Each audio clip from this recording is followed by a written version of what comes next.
Hello, and welcome to the CDO Magazine interview series. I'm Mark Johnson, editorial board chair for CDO Magazine and regional vice president for data and analytics at Fusion Alliance. In partnership with MIT CDO IQ and the International Society of Chief Data Officers, we're excited to bring you this interview series with leading data and analytics leaders from around the world. Today, I have the pleasure of talking with Sherman Cooper, Managing Director, Big Data and Data Science Platform Leader at Marsh. Sherman, it's great to be with you today. Thank you so much, Mark. I'm honored to be here and looking forward to a great conversation. If you go back 10 years, really, to 2014, or maybe a little bit further, I don't know, 2020, be 2012, 2010 or 2012, right around in that range, the importance of the value proposition surrounding the integration into the business decision-making cycle of data and analytics wasn't present. The chief data officer, the head of analytics within the organization, that role didn't exist. So it's a transitional role into the shape of the future. And I think the pandemic has really accelerated this whole idea, this notion of engaging in digital channels and having a distant but more intimate relationship with your stakeholders on a B2B context or with your customers in a B2C context. Your role is really kind of making a big difference. So when you think about that, how important is success with data and analytics in the engagement transformation that's happening through this digital channel? Is it like, is it table stakes, or is it, the most strategic and important element of getting that journey right? How can you speak into that importance aspect of what you do? Yeah, I think fundamentally getting data and analytics right, that's table stakes, okay?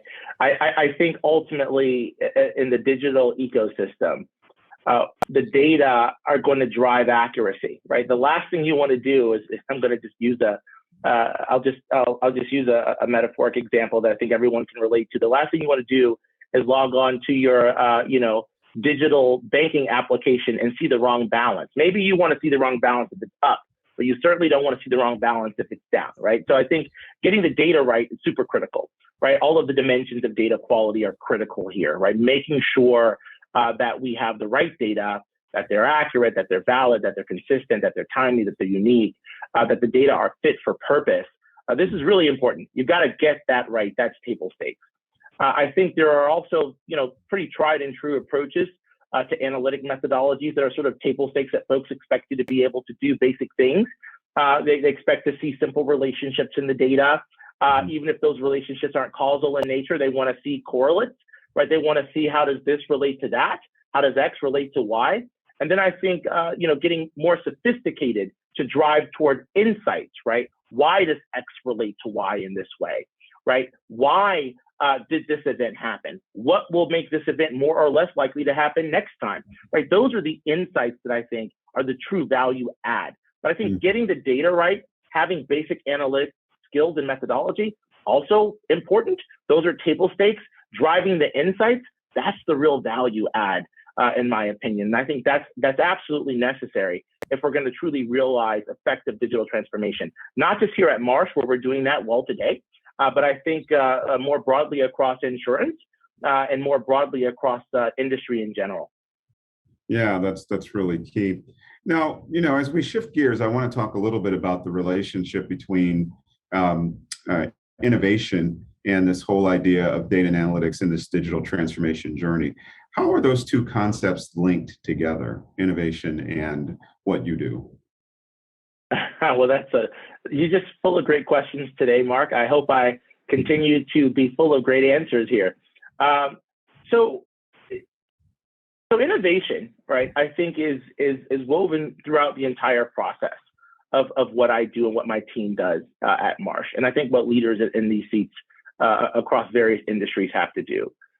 You need to be innovative in how you're thinking about the problems that you're trying to solve, right? So back to my earlier point, are you asking the right questions? Are you curious? You've got to be bold and innovative in your question asking, right? That's the first thing. But you've also got to be innovative in how you think about architecting a solution before you collect any data, right? Do you understand the question that you're trying to solve for? Have you identified all of the data that you need to solve for that problem? Are the data inside of your ecosystem? Are they outside of your ecosystem? You got to be innovative about that. Are you being thoughtful, or are you pulling in data that you have the usage rights to actually use in the ways that you'd like to use it? Very, very important in today's world to be protecting individuals, to be protecting communities, to be protecting clients as we think about privacy and information protection and the implications of that on our digital innovation model. But I think once we ingest the data into the big data ecosystem at Marsh, and we start to apply innovative techniques to uncover new relationships and then actually drive toward insights that are actionable for our clients, innovation is crucial at every single step of that process.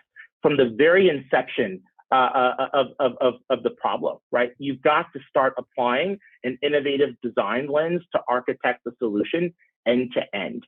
And you've got to be innovative in how you approach the client with that solution, right? You've got to challenge the client, partner with them to think about outcomes that are really going to unlock possibility that maybe they hadn't even thought of just yet. So I think innovation is connected throughout the entire data analytics and insights lifecycle, Mark. And I think, otherwise it's like, innovation, without innovation, it's like, well, data and analytics to what end, right? So there's no such thing as a data strategy on its own, right? The data strategy exists to enable the business strategy. And so I think you've got to be able to show practical results that are innovative in nature. Yeah, you kind of answered the question that I was going to ask. So yes, you answered my question and more. And the question that I was going to ask is the bias toward value, right? I think in all the work that you do, there has to be a bias toward discrete and discernible business value as quickly as you can materialize it. So what problem are you trying to solve for? And what other opportunities can you harvest in your context of being nimble? What other opportunities to solve problems that solutions weren't being sought for, that you discover solutions for in the exploratory phase of looking for that primary outcome. So I think you're exactly right. As we think about this value proposition, how does one, from your perspective and your role, ensure that every dollar invested in the data and analytics journey is associated with value, is producing value? How do you measure that? Oh, well, there are multiple ways, I think, that we measure that here at Marsh. And there are multiple ways, I think, that different enterprises can measure that. So it's not just the dollar value invested. Well, I should say it's not just the dollar invested. It's truly the dollar value. Because if you think about my time, my leadership team, my boss, her colleagues, right, then our CEO of our firm, right? There are lots of folks who are investing their time and energy from a strategic lens all the way through data collection and then the journey, the data life cycle, if you will, to building the product and getting that product to market.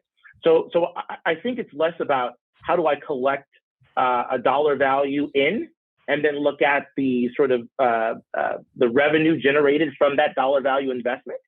Rather, I think it's how can insights get our clients to the solutions they need faster, right? Mm-hmm. So when I think about quantifying the impact, I think about it not from my end, I think about it from the client's perspective, right? How can we help our clients solve problems?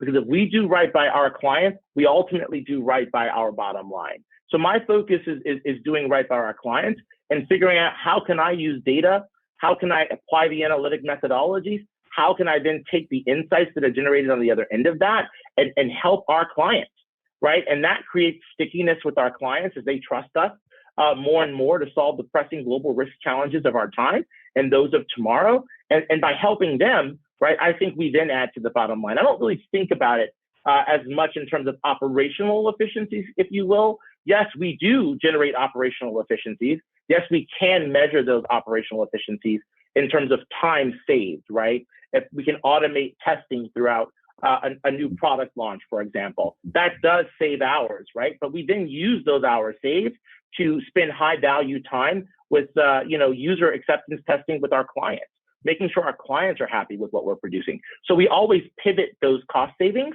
We always pivot those time savings back toward the customer to help them realize greater possibility. And that ultimately really does well by the bottom line. We believe it's the right thing to do. And those numbers speak well for themselves in the market. Great. On behalf of CDO Magazine, we bring these kinds of interviews to you every day. So please tune in to check out additional profiles in leadership on the platform. We're excited to make that a reality.